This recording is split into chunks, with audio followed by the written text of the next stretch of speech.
दोस्तों, स्वागत है आपका मल्टीमीडिया चैनल पर। जैसा कि हम लोग कल देखे थे पॉलिटिकल साइंस कोर्स कोड 104 उसका पार्ट फर्स्ट देखे हैं, यूनिट फर्स्ट का। और इसमें हम यूनिट सेकंड और थर्ड दोनों के बहुविकल्पी प्रश्न को लेकर चल रहे हैं और ये हमारे परीक्षा के दृष्टिकोण से बहुत महत्वपूर्ण है। तो आइए हम लोग देखते हैं क्वेश्चन को। तो हमारा पहला क्वेश्चन है, उत्तर व्यवहारवाद के जन्मदाता कौन है? उत्तर व्यवहारवाद के जन्मदाता कौन है? तो डेविड स्टन है। कौन है? David stun. दूसरा क्वेश्चन है, व्यवहारवाद का अर्थ है। दूसरा क्वेश्चन कह रहा है कि व्यवहारवाद का अर्थ क्या है? तो मनुष्यों के राजनीतिक व्यवहार का अध्ययन। व्यवहारवाद का अर्थ जो होता है मनुष्यों के राजनीतिक व्यवहार का अध्ययन है, कि मनुष्यों के राजनीतिक व्यवहार जो हैं वो कैसे हैं, यही अध्ययन ही व्यवहारवाद का अर्थ होता है। तीसरा क्वेश्चन है, उत्तर व्यवहारवाद की श्रेष्ठ व्याख्या किसने की? उत्तर व्यवहारवाद की श्रेष्ठ व्याख्या किसने की? डेविड स्टन ने। डेविड स्टन ने उत्तर व्यवहार की श्रेष्ठ व्याख्या की। व्यवहारवादी उपागम का प्रमुख घटक निम्न में से कौन सा है? व्यवहारवादी उपागम का प्रमुख घटक निम्न में से कौन सा है? तो नियमितता, तकनीकी सत्यापन, ये सभी हैं। ये सभी व्यवहारवाद के प्रमुख घटक हैं, उपरोक्त सभी। पांचवा क्वेश्चन है, निम्नलिखित में से कौन सा एक व्यवहारवाद की मूल मान्यता नहीं है? निम्नलिखित में से कौन सा एक व्यवहारवाद की मूल्य मान्यता नहीं है? तो अनुमान। अनुमान मतलब कल्पना। कल्पना जो है वो व्यवहारवाद का मूल्य मान्यता नहीं है। क्वेश्चन नंबर 6, उत्तर व्यवहारवाद को किसने अभिनव क्रांति कहा है? उत्तर व्यवहारवाद को किसने अभिनव क्रांति कहा है? तो डेविड स्टन ने कहा है। उत्तर व्यवहारवाद को अभिनव क्रांति कहा है। सातवां क्वेश्चन है, निम्नलिखित में से कौन सा अधिकथन सत्य नहीं है? इसमें से आपको बताना है कि कौन सा कथन जो है वो सत्य नहीं है। तो हमारा उत्तर व्यवहारवादी राजनीतिक सिद्धांत मूल्य और तथ्य में परस्पर संबंध स्थापित करता है, ये भी सही है। उत्तर व्यवहारवादी राजनीतिक सिद्धांत सजाति केंद्रित होता है, ये भी सही है। उत्तर व्यवहारवादी राजनीतिक सिद्धांत का कार्य और प्रासंगिकता से संबंध होता है, ये भी सही है। उत्तर व्यवहारवादी राजनीतिक सिद्धांत का परिवर्तनमुखी होता है, ये गलत है, तो ये नहीं होगा। अगला क्वेश्चन हमारा 8वां है, प्रासंगिकता के सिद्धांत का संबंध किसके साथ है? प्रासंगिकता के सिद्धांत का संबंध किसके साथ है? तो उत्तर व्यवहारवाद के साथ। उत्तर व्यवहारवाद के साथ प्रासंगिकता का सिद्धांत का संबंध है। अगला क्वेश्चन है, अभिकरण व्यवहारवादियों के लिए स्पष्ट होने के बजाय गलत होना बेहतर था। कारण आर बजाय गैर प्रासंगिक रूप में यथार्थ होने के अपस्पष्ट होना बेहतर था। कोड जैसे ये क्वेश्चन दिया है, ए और आर दोनों सत्य हैं तथा आर ए की सही व्याख्या है। जैसे ये दो दिया गया है, उसमें ये कह रहा है कि आर ए आर दोनों सत्य हैं, आर ए की सही व्याख्या है, तो हमारा पहला ऑप्शन ही सही होगा। 10वां क्वेश्चन है, डेविड स्टन के द्वारा समर्थित व्यवहारवाद के सिद्धांतों का सही अनुक्रम बताइए। डेविड स्टन के द्वारा समर्थित व्यवहारवाद के सिद्धांतों का सही अनुक्रम क्या है? तो नियमितताएं और सत्यापन, तकनीकें, मानीकरण। तो पहले नियमितताएं, उसके बाद से सत्यापन, उसके बाद से तकनीकी, और से मानीकरण, ये थे हमारे क्रम। तो option number B will be the correct answer. हमारा होगा 1, 4, 2, 3। अगला क्वेश्चन है, निम्नलिखित में से कौन सा एक उपागम अन्य के साथ साथ लोक मन और लोगों के राजनीतिक विकल्पों का अध्ययन करता है? तो व्यवहारवादी उपागम। व्यवहारवादी उपागम राजनीतिक विज्ञान का आधुनिक उपागम है। राजनीतिक विज्ञान का आधुनिक उपागम है कानून उपागम। क्या है? कानून उपागम। राजनीतिक विज्ञान के अध्ययन के परंपरागत दृष्टिकोण की मुख्य विशेषता है तुलनात्मक अध्ययन। क्या है? तुलनात्मक अध्ययन।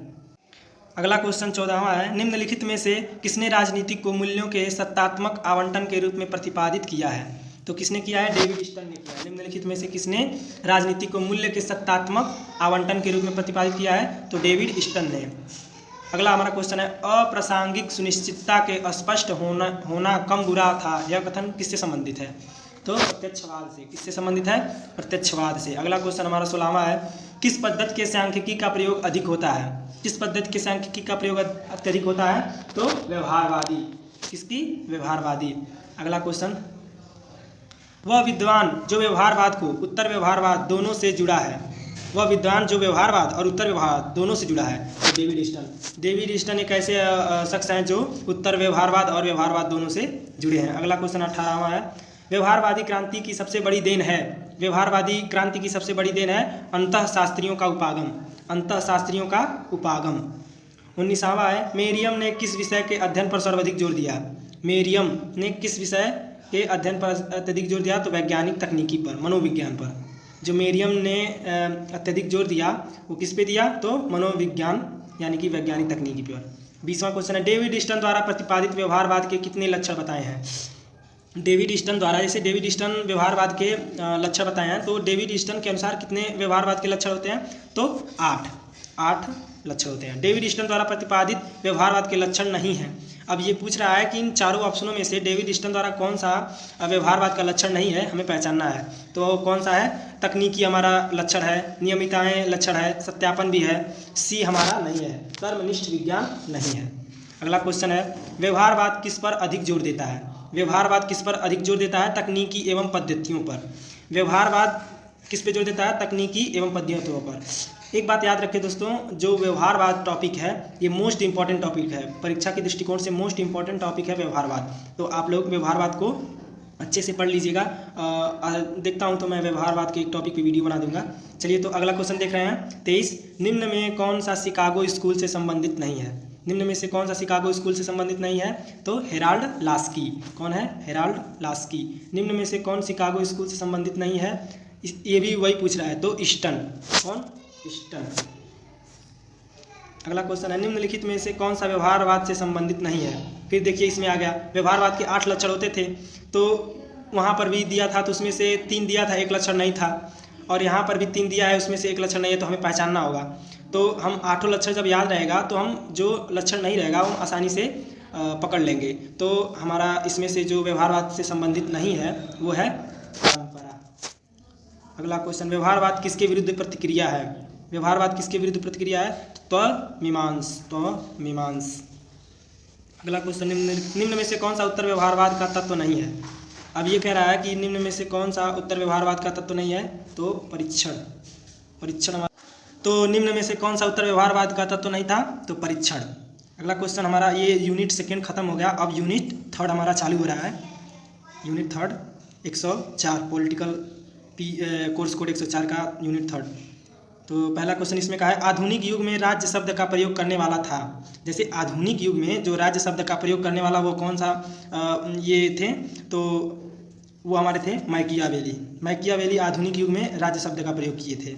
दूसरा क्वेश्चन है, राज्य व्यक्ति का गिरावट या वृहद रूप है।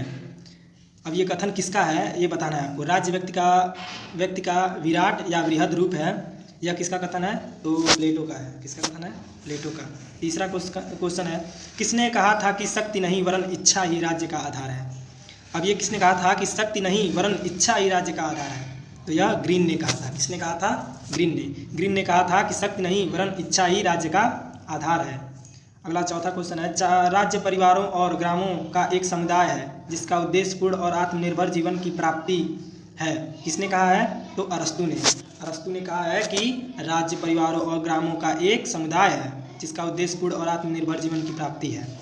अगला क्वेश्चन 5वां है, राज्य के मुख्यतः कितने तत्व होते हैं? राज्य के मुख्यतः कितने तत्व होते हैं? तो 4 तत्व होते हैं। कितने होते हैं? 4 तत्व होते हैं राज्य के। याद रखिएगा दोस्तों, मोस्ट इंपॉर्टेंट क्वेश्चन है कि राज्य के मुख्यतः कितने तत्व होते हैं? 4 तत्व होते हैं। राज्य का अनिवार्य तत्व नहीं है। अब इसमें से आपको पहचानना है कि राज्य का जो अनिवार्य तत्व नहीं है वो क्या है? जनसंख्या राज्य का अनिवार्य तत्व नहीं है। निम्न में से कौन सा राज्य का आवश्यक तत्व नहीं है? अब इसमें से भी बताना है आपको कि आवश्यक तत्व नहीं है, तो वह है धर्म हमारा राज्य का आवश्यक तत्व नहीं है। निम्नलिखित में से कौन सा एक राज्य का आवश्यक तत्व नहीं है? इसमें भी यही बताना है, और ये 7वां और 8वां सेम क्वेश्चन है, तो इसमें हम देखेंगे धर्म है जो आवश्यक तत्व नहीं है। ठीक है। अगला क्वेश्चन हमारा 9वां है, राज्य के 4 आवश्यक तत्वों का उल्लेख किसने किया? अब ये जो राज्य के 4 आवश्यक तत्व होते हैं यह किसने बताया था और किसने उल्लेख किया था? तो गार्नर महोदय जी ने। किसने किया था? गार्नर महोदय। अगला हमारा क्वेश्चन है, रिपब्लिक पुस्तक के लेखक कौन है? रिपब्लिक प आ रहा है, रिपब्लिक पुस्तक के लेखक कौन है? तो प्लेटो। कौन है? प्लेटो। अगला क्वेश्चन है, राज की उत्पत्ति जीवन की आवश्यकताओं से होती है परंतु उसका अस्तित्व सद जीवन की सिद्धि के लिए बना रहता है। यह किसका कथन है? तो अरस्तु। एक चीज़ नोटिस कीजिए दोस्तों कि अरस्तु जी ने जितने कथन दिए हैं वो बड़े लंबे दिए हैं। जैसे ये देखिए, राज्य की उत्पत्ति जीवन की आवश्यकताओं से होती है, परंतु उसका अस्तित्व सजीवन की सिद्धि के लिए बना रहता है। तो जो इनका कथन है अरस्तु जी का, वो बहुत लंबे लंबे हैं। अगला क्वेश्चन है, राज्य की उत्पत्ति के सिद्धांतों में सबसे प्राचीन सिद्धांत कौन है? जैसे जो राज्य की जब उत्पत्ति हुई तो उसमें जो सिद्धांत दिए गए थे, उस सिद्धांतों में सबसे प्राचीन सिद्धांत कौन सा है? तो दैवी उत्पत्ति का सिद्धांत, दैवी उत्पत्ति का सिद्धांत। 13वां क्वेश्चन है, किस सिद्धांत के अनुसार राज्य का मानवीय नहीं वरन ईश्वर द्वारा स्थापित एक दैवी संस्था है? जैसे कह रहा है 13वां क्वेश्चन कि किस सिद्धांत के अनुसार राज्य मानवी नहीं, मतलब मानवी नहीं है, बल्कि ईश्वर द्वारा स्थापित एक दैवी संस्था है। तो यह दैवी उत्पत्ति सिद्धांत के अनुसार, दैवी उत्पत्ति सिद्धांत के अनुसार ही बताया गया है कि जो राज्य की स्थापित किया गया है वो दैवी संस्था द्वारा। अगला क्वेश्चन है 14वां, ओल्ड टेस्टमेंट किस धर्म की प्रसिद्ध पुस्तक है? ये कह रहा है ओल्ड टेस्टमेंट किस धर्म की प्रसिद्ध पुस्तक है? तो ईसाई धर्म की ओल्ड टेस्टमेंट ये ईसाई धर्म की प्रसिद्ध पुस्तक है। 15वां क्वेश्चन है, राज्य एक वर्गीय संगठन है जिनका जन्म युद्ध के द्वारा ही हुआ, यह किसका कथन है? तो ओपनहीम। किसका कथन है? ओपनहीम। राज्य की उत्पत्ति का मातृसत्तात्मक सिद्धांत इनमें से किसके संबंधित है? तो एडवर्ड जैक्स। किसके द्वारा? तो एडवर्ड जैक्स। राज्य आर्थिक परिस्थितियों की ही अभिव्यक्ति है, किसने कहा है? तो मार्क्स ने कहा है। किसने कहा है?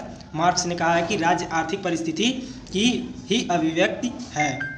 अगला क्वेश्चन है, किसने कहा है कि राज्य केवल एक ऐसा यंत्र है जिसका सहायता से एक वर्ग दूसरे वर्ग का शोषण करता है? अब देखिए, ये कह रहे हैं कि किसने कहा है कि राज्य केवल एक ऐसा यंत्र है जिसकी सहायता से एक वर्ग को दूसरे वर्ग को का शोषण करता है? तो मार्क्स महोदय जी ने कहा है। किसने कहा है? मार्क्स महोदय जी ने। राज्य उस यंत्र के अलावा और कोई चीज़ नहीं जिसके जरिए एक वर्ग दूसरे वर्ग का दमन करता है। यह कथन किसका है? लेनिन का यह कथन है कि दमन शब्द देखेंगे तो लेनिन का है। राज्य उस यंत्र के अलावा और कोई चीज़ नहीं जिसके जरिए एक वर्ग दूसरे वर्ग का दमन करता है। अगला क्वेश्चन है, राज्य कानून का स्रोत नहीं है बल्कि स्वयं कानून है, यह कथन किसका है? अब एक जो होंगे वो बताए हैं कि राज्य कानून का स्रोत नहीं है बल्कि स्वयं कानून है, यह कथन किसका है? क्लेंसन का है। क्लेंसन ने कहा है कि ये जो राज्य है वो स्वयं के कानून है, स्वयं के कानून से है। अगला क्वेश्चन हमारा 21 है, राज्य की उत्पत्ति की दैवी सिद्धांत के सर्वप्रथम प्रवर्तक हैं। जैसे राज्य की जो दैवी सिद्धांत दिया गया उसके सर्वप्रथम प्रवर्तक कौन है? तो ईसाई हैं। ईसाई लोग इसके सर्वप्रथम प्रवर्तक हैं। ठीक है। अगला क्वेश्चन 22वां है, निम्न में से कौन राज्य के मनुष्य के स्वाभाविक या प्राकृतिक संस्था मानते हैं? तो यूनानी। कौन? यूनानी। अगला क्वेश्चन है, राज्य का वास्तविक आधार है जनता की इच्छा। राज्य का जो वास्तविक आधार है जनता की इच्छा है। वह कौन सा विचारक है जो राज्य के आधार जन सहमत मानता है? रूसो। वह कौन सा विचारक है जो राज्य का आधार जन सहमति मानता है? जन की जो सहमति होती है वही राज्य का आधार है। तो यह कौन कहा है? रूसो ने कहा है। अगला क्वेश्चन 25वां है, किस विचारक को स्वतंत्रता और लोकतंत्रता का अग्रदूत कहा जाता है? अब इसमें से आपको देखना है कि वह विचारक कौन थे जो स्वतंत्रता और लोकतंत्रता के अग्रदूत कहा जाते थे? तो रूसो जी हैं। कौन है? रूसो जी। 26वां, वह कौन सा दार्शनिक है जिसने यह सिद्ध किया है कि विज्ञान और कला में मनुष्य का पतन किया है? जो 26वां क्वेश्चन कह रहा है, वह कौन सा दार्शनिक है जिसने यह सिद्ध किया है कि विज्ञान और कला है, कला में मनुष्य का पतन किया है? तो रूसो जी ने कहा है कि विज्ञान और कला मनुष्य का पतन किया है। अगला क्वेश्चन 27वां है, राज्य की निरंकुशतावादी स्वरूप का प्रतिपादन करता है हॉब्स। कौन करता है? हॉब्स। सीमित संप्रभुता सिद्धांत का प्रतिपादन करता है तो लाक। कौन? लाक। अगला क्वेश्चन 29वां है, राज्य के कार्य क्षेत्र के संबंध में कौन सी विचारधारा राज्य को साध्य बनाती है? तो कौन सी विचारधारा राज्य को साध्य बनाती है? आदर्शवादी विचारधारा। जो आदर्शवादी विचार है वो राज्य के साध्य बनाती है। राज्य को साध्य बनाने वाली विचारक हैं जो राज्य को साध्य बनाने वाले विचारक हैं, मतलब जो दार्शनिक हैं वो कौन है? अरस्तु और प्लेटो जो हैं वो राज्य को साध्य मानने वाले विचारक हैं। निम्न में से कौन सा कार्य राज्य के अनिवार्य कार्यों से श्रेणी में आता है? बाह्य आक्रमण से रक्षा। कौन? बाह्य आक्रमण से रक्षा। निम्न में से कौन सा कार्य राज्य के ऐच्छिक कार्यों की श्रेणी में आता है? तो निम्नलिखित में से कौन सा कार्य राज्य के ऐच्छिक कार्यों की श्रेणी में आता है? तो व्यापार एवं उद्योग पर नियंत्रण। व्यवहार और उद्योग पर नियंत्रण। 33वां क्वेश्चन है, निम्न में से कौन सा कार्य राज्य का अनिवार्य कार्य नहीं है। आपको बताना है कि निम्न में से कौन सा राज्य का अनिवार्य कार्य नहीं है। तो हमारा मनोरंजन की व्यवस्था, यह राज्य का अनिवार्य कार्य नहीं है। बाकी तीनों राज्य के अनिवार्य कार्य हैं, जो आंतरिक शक्ति की व्यवस्था, न्याय प्रबंध, वाह्य आक्रमण से रक्षा, ये सारे राज्य के अनिवार्य कार्य हैं, जबकि मनोरंजन की व्यवस्था यह राज्य की अनिवार्य कार्य नहीं है। अगला क्वेश्चन है, निम्न में से कौन सा विचारक राज्य के अत्यंत व्यापक कार्य क्षेत्र का समर्थक है। J.S. मिल, ये हमारे जो हैं वो अत्यंत व्यापक कार्य क्षेत्र का समर्थक था। अगला क्वेश्चन है, निम्न में से कौन सा विचारक राज्य के कार्यों का पुलिस कार्यों तक सीमित रखना चाहते हैं। हीगल ग्रीन, कौन है, हीगल ग्रीन। अगला क्वेश्चन है, निम्न में से कौन सा उदारवाद से संबंधित है। आपको बताना है कि इन चारों ऑप्शनों में से कौन सा उदारवाद से संबंधित है। तो साम्यवाद उदारवाद से संबंधित नहीं है, राष्ट्रीय स्वतंत्रता ये भी नहीं है, उपनिवेशवाद ये भी नहीं है। तो option number B will be the correct answer होगा पूंजीवाद। पूंजीवाद जो है हमारा उदारवाद से संबंधित है। अगला क्वेश्चन है, किस उदारवादी विचारक को नकारात्मक स्वतंत्रता के साथ साथ सकारात्मक स्वतंत्रता पर जोर दिया। अब ये बताना है कौन सा उदारवादी विचारक था। ये बता रहा है कि नकारात्मक स्वतंत्रता के साथ साथ सकारात्मक स्वतंत्रता पर भी जोर उसने दिया था। तो कौन था, ग्रीन था। ग्रीन महोदय नकारात्मक जो स्वतंत्रताएं थी उसके साथ साथ सकारात्मक स्वतंत्रताओं पर भी जोर दिया था। 38 क्वेश्चन कह रहा है, किसने कहा है कि राजनीतिक सिद्धांत के रूप में उदारवाद को पृथक तत्वों का मिश्रण है। इनमें एक लोकतंत्र है, दूसरा व्यक्तिवाद है। तो किसने कहा था, मैकगर्वन ने। किसने कहा था, मैकगर्वन। अगला क्वेश्चन है, मेरा अपना मन ही मेरा चर्च है। अब ये 39 कह रहा है, मेरा अपना मन ही मेरा चर्च है, किसने कहा है। तो पेन जी ने कहा है। किसने कहा है, पेन। अगला क्वेश्चन है, निम्न में से कौन सा विचारक राज्य को एक आवश्यक बुराई मानने के संस्थान पर उसे एक नैतिक संगठन मानता है। तो ग्रीन जी हैं जो एक आवश्यक बुराई मानने के स्थान पर उसे एक नैतिक संगठन मानते हैं। ठीक है। अगला क्वेश्चन है, कल्याणकारी राज्य की धारणा का पथ प्रदर्शक विचारक हैं। जो कल्याणकारी राज्य की धारणा है वो पथ प्रदर्शक के विचारक कौन है, लास्की जो हैं वो कल्याणकारी राज्य की धारणा का पथ प्रदर्शक विचारक हैं। कल्याणकारी राज्य की धारणा के विकास में किस देश का सर्वाधिक योगदान रहा। जो कह रहा है कि कल्याणकारी राज्य की धारणा में, मतलब कल्याणकारी राज्य की जो वो धारणा है उस विकास में किस देश की सर्वाधिक योगदान थी। तो इंग्लैंड का सर्वाधिक योगदान था। कल्याणकारी राज्य वह है जो अपनी आर्थिक व्यवस्था को संचालन आय के अधिकाधिक समान वितरण के उद्देश्य से करता है। किसका विचार है, तो डॉक्टर अब्राहम क्या है, कल्याणकारी राज्य वह है जो अपनी आर्थिक व्यवस्था को संचालन आय के अधिकाधिक समान वितरण के उद्देश्य से करता है। किसका विचार है, तो डॉक्टर अब्राहम का। 44वां क्वेश्चन है, किसने कहा है कि कल्याणकारी राज्य दो अतिथियों का एक समझौता है जिसमें एक तरफ साम्यवाद और दूसरी तरफ अनियंत्रित व्यक्तिवाद होता है। ये मतलब किसने कहा है, तो होबमैन ने। किसने कहा है, होबमैन ने। निम्न में से कौन सा दोष कल्याणकारी राज्य से संबंधित है। निम्नलिखित में से कौन सा दोष कल्याणकारी से संबंधित है, उत्पादन में वृद्धि जो है वो कल्याणकारी राज्य से संबंधित नहीं है। देखिए ये जो क्वेश्चन में नहीं है बता रहा है, इसको बहुत ध्यान से पढ़िएगा, क्योंकि नहीं है कितने लोग नहीं भूल जाते हैं और समझते हैं संबंधित है तो ऑप्शन गलत टिक करके चले जाते हैं। तो क्वेश्चन को ध्यानपूर्वक पढ़िएगा, जैसे मुझसे गलती हो गई है।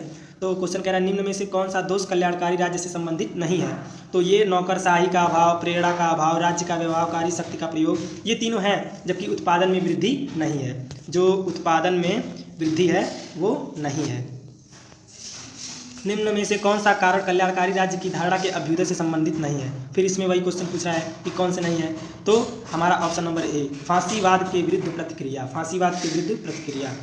निम्न में से कौन सा लक्षण कल्याणकारी राज्य से संबंधित नहीं है। फिर इसमें वही पूछ रहा है, कल्याणकारी राज्य से संबंधित नहीं है। तो हमारा राज्य विहीन व्यवस्था। निम्न में से कौन सा राज्य नहीं है। अब इसमें से बताना है कि आपको निम्न में से कौन सा राज्य नहीं है। जैसे कि ये क्वेश्चन आया भी था फर्स्ट सेमेस्टर में, और हमें याद है कि ये फर्स्ट सेमेस्टर के पॉलिटिकल साइंस के फर्स्ट वाले पेपर में आया था कि निम्न में से कौन सा राज्य है आप बताइए। और इसमें पूछा है निम्न में से कौन सा राज्य नहीं है। तो option number C will be the correct answer, संयुक्त राष्ट्र संघ। अगला क्वेश्चन 49 है, मार्क्स के अनुसार राज्य का निर्माण हुआ। अब बताना है कि मार्क्स के अनुसार जो वो बताए हैं कि राज्य का निर्माण कैसे हुआ। तो विशेषाधिकारी वर्ग के हितों की रक्षा के लिए, विशेषाधिकारी वर्ग के हितों के रक्षा के लिए राज्य का उत्पन्न हुआ। समाजवादी विचारधारा के अंतर्गत इस चारों ऑप्शनों में कौन आते हैं। तो ऑप्शन नंबर डी, राज्य व्यक्ति के कल्याण का श्रेष्ठ साधन है। जो राज्य है वो व्यक्ति के कल्याण का श्रेष्ठ साधन है। ठीक है। अगला क्वेश्चन है, राज्य की उत्पत्ति का वह सिद्धांत जो यह मानता है कि राज्य विकास की धीमी प्रक्रिया का परिणाम है जाना जाता है, वह है विकासवादी सिद्धांत। क्या है? विकासवादी सिद्धांत। तो वह कौन सिद्धांत है? विकासवादी सिद्धांत। सामान्य इच्छा के सिद्धांत का प्रतिपादक थे, सामान्य इच्छा के सिद्धांत का प्रतिपादक थे रूसो। कौन थे? रूसो। राज्य की उत्पत्ति का पितृसत्तात्मक सिद्धांत इनमें से किसके संबंधित है? तो सर हेनरी मेन से। किससे संबंधित है? सर हेनरी मेन से। रक्त संबंध समाज का निर्माण करता है और समाज अंततः राज्य को निर्माण करता है, यह कथन किसका है? अब जैसे कह रहा है कि रक्त संबंध समाज का निर्माण करता है और समाज अंततः राज्य का निर्माण करता है, यह कथन किसका है? तो R.M. मैकाइवर। R.M. मैकाइवर। अगला क्वेश्चन हमारा 55 है, निम्न में से कौन सा राज्य एक आवश्यक तत्व नहीं है? अब ये कह रहा है कि निम्न में से कौन सा राज्य एक आवश्यक तत्व नहीं है? राज्य का आवश्यक तत्व नहीं है तो वह है स्वतंत्रता। स्वतंत्रता जो है वह राज्य का आवश्यक तत्व नहीं है। निम्न में से कौन सा राज्य का अनिवार्य तत्व नहीं है? अब इसमें आवश्यक, अनिवार्य, ये सब बहुत इंपॉर्टेंट है, तो एक एक क्वेश्चन बहुत ध्यान से पढ़िएगा दोस्तों। तो इसमें कह रहा है निम्न में से कौन सा राज्य का अनिवार्य तत्व नहीं है? तो न्यायपालिका। न्यायपालिका राज्य का अनिवार्य तत्व नहीं है। राज्य की उत्पत्ति के संबंध में निम्न में से कौन सा सिद्धांत प्राचीनतम है? राज्य की उत्पत्ति के संबंध में निम्न में से कौन सा सिद्धांत प्राचीनतम है? तो दैवी उत्पत्ति सिद्धांत। ये क्वेश्चन हम लोग पीछे पढ़े थे कि राज्य की उत्पत्ति का संबंध में कौन प्राचीनतम सिद्धांत है?